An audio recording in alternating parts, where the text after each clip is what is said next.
Hey friends, haven't subscribed yet? Go ahead and do it right now so you don't miss out on new stories. Wife cheated with her gym trainer, demanded half of everything in our divorce. But she didn't know my dad secretly owned our house and savings. I never thought I'd be posting here, but here I am. I'm a 35-year-old accountant, been working at a local firm for almost 10 years now. I've always been a pretty practical guy, level-headed and all that, and I guess that's why I'm able to stay calm through all of this. Anyway, I'm married to Sarah, who's 33. We've been together for around 5 years, but married for 2. No kids, which, looking back now, is probably a blessing. Sarah hasn't worked since we got married. She used to be in marketing, but after we tied the knot, she wanted to take a break and focus on us. I didn't mind. I make enough to support both of us, and I figured it was temporary. We've got a house, a decent savings account, nothing extravagant, but enough to be comfortable. Sarah's been home most of the time, but lately, things started to change. It's hard to pinpoint exactly when I noticed it, but Sarah began acting distant. She'd stay out longer when she went out with friends or to the gym. She stopped being affectionate and would get defensive when I asked what was going on. At first, I chalked it up to stress or just a rough patch in the marriage. But as the weeks went on, I couldn't shake the feeling that something was off. And boy, was I right. One evening while Sarah was in the shower, her phone buzzed with a message, and out of pure reflex, I glanced over at it. It was from a guy named Steve. I didn't think much of it at first, but something about the way the message was worded felt off. "Can't wait to see you tomorrow, babe," it read. I opened it, and what I found confirmed my worst fears. She'd been seeing Steve, her gym trainer, for months. The texts were explicit, full of plans for the future, plans that clearly didn't involve me. I sat there frozen, staring at the phone. I couldn't believe it.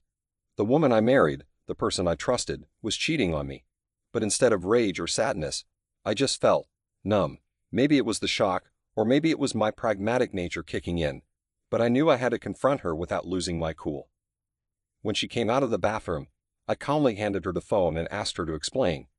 At first, she tried to deny it, saying it was nothing, just a joke, but when I read some of the texts back to her, she realized there was no point in lying. "I want a divorce," she said, with no sign of remorse. No apology, no guilt, nothing. Just a cold, detached statement. She admitted she'd been seeing Steve for a while, and that she wasn't happy in our marriage anymore. She didn't bother to sugarcoat it. She was leaving me for him. But what really threw me was her next move. Without missing a beat, she started talking about dividing assets. She said she wanted half of everything, the house, the savings, everything we built together. She even suggested she deserved it because she had sacrificed her career to support mine. I couldn't believe the nerve. I stayed calm though. Maybe it's because I'd already emotionally checked out at that point, or maybe because, deep down, I knew something she didn't. So I agreed. I told her if she wanted a divorce, I wouldn't fight her on it. She cut out half of what she thought I had. She looked surprised, probably expecting a fight or some sort of emotional breakdown. But I wasn't about to give her that satisfaction. What Sarah didn't know, and what I didn't feel the need to tell her, was that almost all of our assets were in my dad's name. You see, my father is a pretty shrewd man. Years ago, when I first started making decent money, he suggested I put all my major assets in his name. He explained that it would be a safeguard in case anything ever went wrong in the future, whether it be debts, lawsuits, or, as it turns out, a cheating spouse. At the time, I didn't think much of it. It just seemed like smart financial planning. So when Sarah demanded half of everything, I knew she wouldn't be getting what she expected. On paper, I didn't have much, just a modest bank account, a car in my name, and a few other odds and ends. The house? Technically, it belonged to my dad, the bulk of my savings. Also in accounts under my dad's control. Instead of getting into a messy court battle, I suggested we handle things through mediation. I figured it would be easier and cheaper for both of us that way. She agreed, clearly thinking she'd walk away with a significant chunk of my assets. Little did she know, this arrangement with my dad had been in place for years, and honestly, I had forgotten about it until the divorce talks began. It wasn't that I had planned for a scenario like this, but I can't deny that I'm grateful for my father's foresight. The house we lived in was technically owned by him, as were most of the investments and savings that Sarah had her eyes on. I had always kept a low financial profile in my own name, living modestly enough that no one, including Sarah, really questioned it. As soon as the divorce process started, I told my dad in. He wasn't thrilled about the situation, what father would be.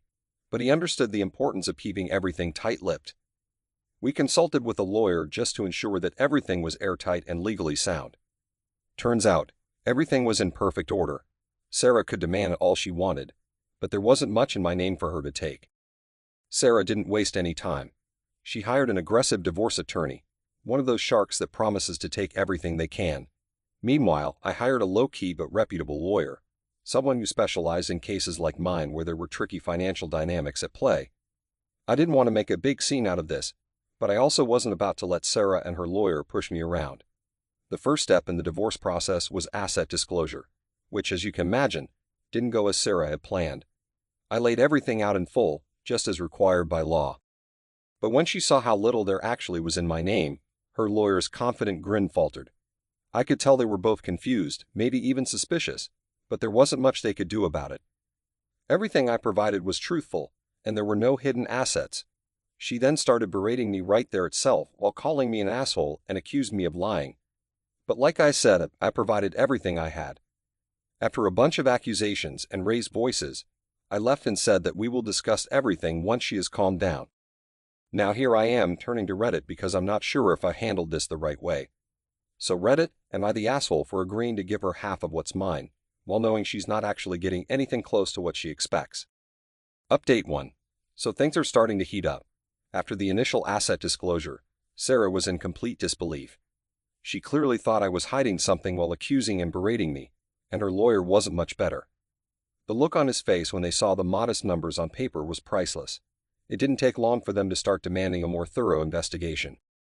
Sarah kept asking where all the money was, the house, the investments, the savings she assumed we had. She couldn't believe that after years of marriage, there wasn't more to split. Her lawyer quickly hired a forensic accountant to dig deeper, thinking I had stashed money away in hidden accounts. At first, I was a little nervous, not because I had anything to hide, but because I knew this would only prolong the whole process. But after talking with my lawyer and going over everything again, I realized there was nothing they could find. Legally, everything I had claimed was 100% accurate, and there was no trail that would lead them to the assets in my dad's name. As the investigation dragged on, you could see the frustration building on Sarah's face. She was used to getting what she wanted, but this time, there was nothing there for her to take. It's like she couldn't wrap her head around the fact that she was walking away with next to nothing. Sarah's next move was to try and argue that she had contributed significantly to my career and our lifestyle. She claimed that by staying home and managing the household, she had enabled me to focus on my work and advance in my career. While I'll admit that having her take care of things at home was helpful at times, it wasn't as if I was running a Fortune 500 company. I'm a mid-level accountant, and my job has been pretty stable for years now. There wasn't some meteoric rise in my income that she could point to and say, I helped him get there. Still, she tried.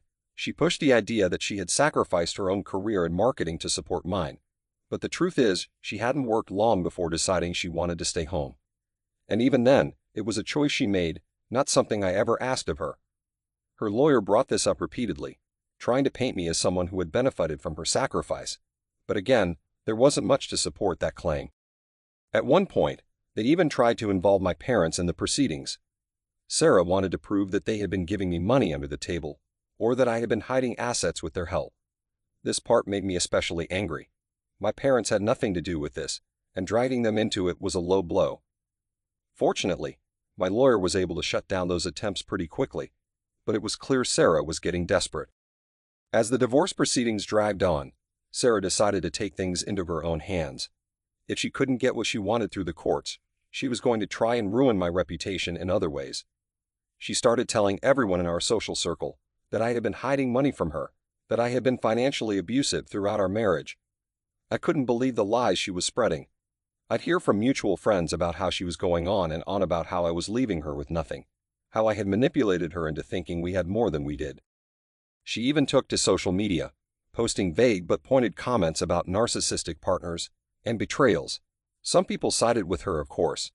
There are always people who will take the side of the person who looks like they've been wronged, but most of our closer friends knew better. They knew I wasn't the type to do something like that. It was frustrating to see her try to ruin my reputation, just because things weren't going her way, but I tried not to let it get to me. I knew the truth, and the people who really mattered knew it too. Besides, I had bigger things to focus on, like making sure she didn't take me for more than she deserved. While Sarah was busy running a smear campaign, I was making sure all my bases were covered. My lawyer and I were in constant communication, making sure we had all the evidence we needed to prove my side of the story. I documented every interaction I had with Sarah, every demand she made, and every time she tried to paint me as the bad guy. I knew that if this ever went to court, having that documentation would be crucial. I also started gathering evidence of her affair with Derek. While adultery doesn't always play a huge role in divorce settlements, I wanted to make sure it was clear that she wasn't the victim here. I had screenshots of the texts she exchanged with him, pictures they had taken together, and even statements from some of her friends who had known about the affair but kept quiet. It wasn't that I wanted to humiliate her, I just wanted the truth to come out. On top of that, I started preparing for the inevitable fallout. I knew that once the truth came out that she wasn't getting half of everything, things were going to get ugly. So I kept my distance, staying focused on my work and my own life while making sure I had everything in place for the next phase of the divorce. One thing that made all of this even more interesting was Derek's reaction to everything. When Sarah initially told him she wanted to leave me for him, he seemed all for it. They'd had their little romantic fantasy of starting a new life together. But as soon as the divorce proceedings started getting messy, Derek began pulling back. It turns out he wasn't quite as invested in Sarah as she thought. From what I've heard, he started getting cold feet when he realized that being with her might mean dealing with her financial issues. Sarah was expecting this grand new life with Derek, but he wasn't ready to commit to that. In fact, word got out that he started losing clients at the gym because of the scandal. Apparently, people don't want to work with a trainer who's known for getting involved with married women. Now, Derek's been trying to distance himself from Sarah, and she's starting to realize that maybe this wasn't the fairy tale she thought it would be. I almost feel bad for her, but then I remember everything she's done. As for me, I'm feeling conflicted. On one hand, I feel vindicated. I'm glad that I protected my assets, and I'm glad that Sarah isn't walking away with what she expected. But at the same time, I can't help but feel a bit sad. This was my marriage after all. I loved Sarah once, and I thought we'd build a life together. Seeing it all fall apart like this is tough, even if I know it's for the best. Update 2. Things have taken a pretty wild turn since my last update. Sarah is getting desperate, and it's starting to show in the worst ways. She's clearly realized that she's not going to get the payout she expected from this divorce, and now she's trying to make my life hell. The latest is that she's been making threats about ruining my career and my reputation at work. She told me flat out that if I didn't make things easier for her, give her more money, she would make sure everyone at my firm knew what a scumbag I was. At first, I wasn't sure what she meant, but it became clear when she started showing up at my office unannounced. The first time she was calm, pretending like she just needed to talk. But when I told her there was nothing more to discuss, she snapped. She started raising her voice, saying things like, "I'll make sure everyone here knows the truth about you." Fortunately, I was able to get her out of there before it escalated further, but it's clear she's becoming unpredictable. Her behavior at home, well, her temporary home with her parents, has been erratic too. After realizing she wasn't going to walk away with the big payday she expected, she moved back in with her parents. From what I've heard, things haven't been going well for her there. Her parents are supportive, but they're not exactly thrilled with how everything's played out. I guess even they see through her victim act. Mutual friends have told me that she's been lashing out, getting into arguments with her family, and acting like she's on the verge of a breakdown. The legal side of things has gotten more problematic as well. Sarah's lawyer is trying everything they can to dig up dirt on me. They filed motions to subpoena my parents' financial records, even though my lawyer has repeatedly explained that my parents' assets are not up for grabs in this divorce. It's a clear attempt to rattle me, but it's not working. Kathy's team also filed a motion to depose my colleagues at work, hoping to find something, anything that might suggest I was hiding assets or receiving under-the-table income. They're grasping at straws, but it's exhausting to deal with. Every time we think we've handled one of their requests, they come back with another. The whole situation is starting to feel like a never-ending chess match. Every move I make, Sarah and her team try to counter. But I've been staying one step ahead, thanks to my lawyer and the airtight legal protections my father set up years ago. Still, it's draining, and I'm not sure how much longer I can keep this up before we end up in court for real. Speaking of legal proceedings, we've already tried mediation, twice actually, and both times, it's been a complete disaster. The first session ended after about 20 minutes when Sarah refused to budge on her demand for half of the house and our savings. My lawyer laid out the reality of the situation, that the house was in my father's name, and that there wasn't nearly as much money as she thought. But Sarah wouldn't hear it. She stormed out, accusing me of lying and saying that the mediator was biased against her. The second attempt wasn't much better. This time, Sarah showed up with a list of completely unrealistic demands. She wanted full ownership of the house, half of all our savings, even though they barely exist, and alimony for at least 5 years. When my lawyer calmly explained again that she wasn't entitled to any of that, Sarah lost it. She started yelling about how she had sacrificed everything for me and how I was leaving her with nothing. I sat there, trying to stay calm, but inside I was fuming. She was the one who cheated. She was the one who wanted the divorce, and now she's acting like I'm the one ruining her life. It's unbelievable. After that session, it became clear that this divorce was heading for court, whether I liked it or not. On top of that, Sarah's been borrowing money from her family and friends to cover her legal fees. She clearly didn't expect the divorce to drag on this long, and now she's running out of funds. I'm not exactly sure how she plans to keep paying her aggressive lawyer, but that's not my problem. The more desperate she gets, the more erratic her behavior becomes. Mutual friends have told me she's been spending most of her time at home, venting to anyone who will listen about how I've ruined her life. It's gotten so bad that some of her friends have started distancing themselves from her. They're tired of the drama and her constant playing of the victim card. It seems like everything Sarah thought she was going to get out of this divorce is slipping through her fingers. Through all of this, I've been doing my best to stay calm and handle things strategically. Every time Sarah makes a new accusation or demand, I counter it with evidence. Every financial document they request, I provide because I have nothing to hide. My lawyer has been great about making sure we're following the law to the letter, which is more than I can say for Sarah's team. I've also been working to protect my parents' privacy. Sarah's attempts to drag them into this mess are infuriating, but fortunately, there are legal protections in place to keep her from accessing their financial records. Still, the fact that she's even trying shows just how desperate she is. It's like she thinks if she digs deep enough, she'll find some hidden treasure that I've been keeping from her. But there's nothing to find. Update 3. The day of the court hearing. The day of the court hearing finally arrived, and to say the tension was high would be an understatement.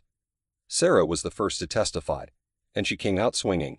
She made it clear that she believed I had been hiding assets from her all along. She accused me of manipulating our finances, hiding money in secret accounts, and lying to her about how much we really had. She was emotional, painting herself as the victim who had been left with nothing after sacrificing her career to support mine. She was sobbing on the stand at one point, talking about how she had trusted me with everything, only to be blindsided by the divorce and my supposed financial trickery. But then came the real kicker, when my lawyer presented evidence of her affair with Derek. As soon as the texts, pictures, and details of her relationship with him came out, the mood in the courtroom shifted. The jury, the judge, everyone could see what was really going on. Sarah's victim narrative started to crumble right before my eyes. At one point, she even tried to downplay the affair, saying it was just a mistake, and that it had nothing to do with the divorce. But by then the damage was done. Her credibility was shot, and it was clear that her financial demands were driven more by greed than anything else. When it was my turn to testify, I made sure to stay calm and stick to the facts. My lawyer had prepped me well, and I knew that getting emotional or defensive wouldn't help my case. I went over everything, how my assets had been structured in my father's name for years, how I had provided full financial disclosures, and how I had tried to handle the divorce amicably through mediation. I also testified about Sarah's threats, her erratic behavior, and the smear campaign she had been running. My lawyer presented documentation of all the accusations she had thrown at me, both publicly and in court, and showed how baseless they were. We laid out the truth about our finances. The house belonged to my father, our savings were modest at best, and there was no secret stash of money that she could lay claim to. The judge seemed to appreciate my straightforwardness. I didn't try to vilify Sarah, but I didn't sugarcoat the reality of what had happened either. The facts were clear, and I made sure to present them without drama or exaggeration. A few key witnesses were called during the trial, and their testimonies helped seal the deal. First, my father took the stand.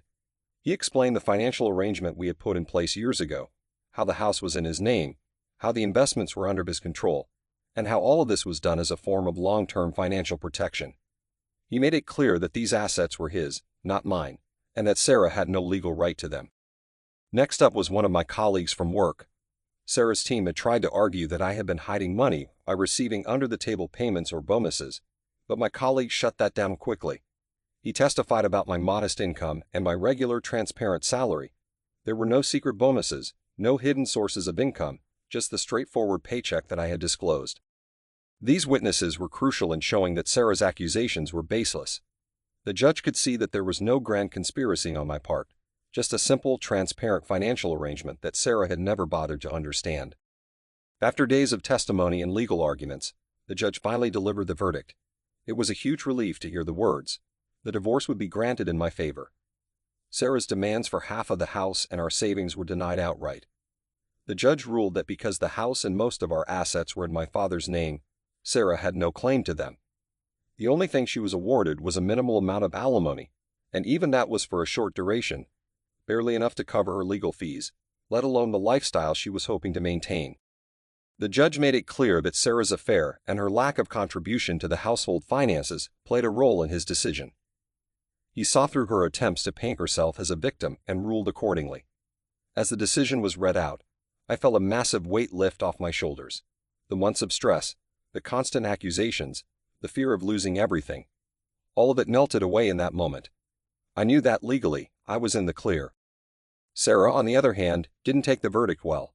As soon as the judge finished, she burst into tears, shouting that the system was unfair and that I had cheated her out of what was rightfully hers. She stormed out of the courtroom, leaving her lawyer looking exasperated. I'm not sure what she expected, but it was clear that she hadn't prepared herself for the possibility of losing.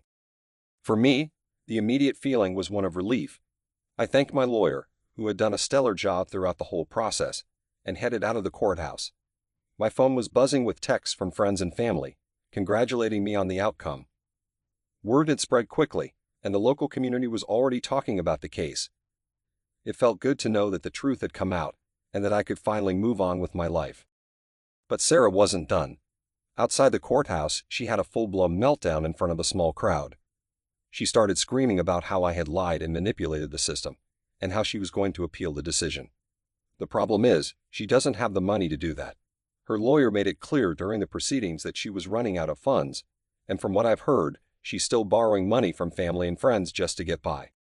That being said, I'm incredibly grateful for my father's advice and foresight when it came to protecting my finances.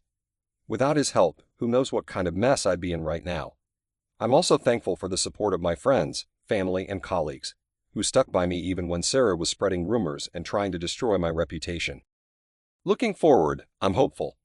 I know it's going to take time to fully recover from this, both emotionally and financially, but I'm ready to move on with my life. I've learned some valuable lessons from all of this, and I won't be making the same mistakes again.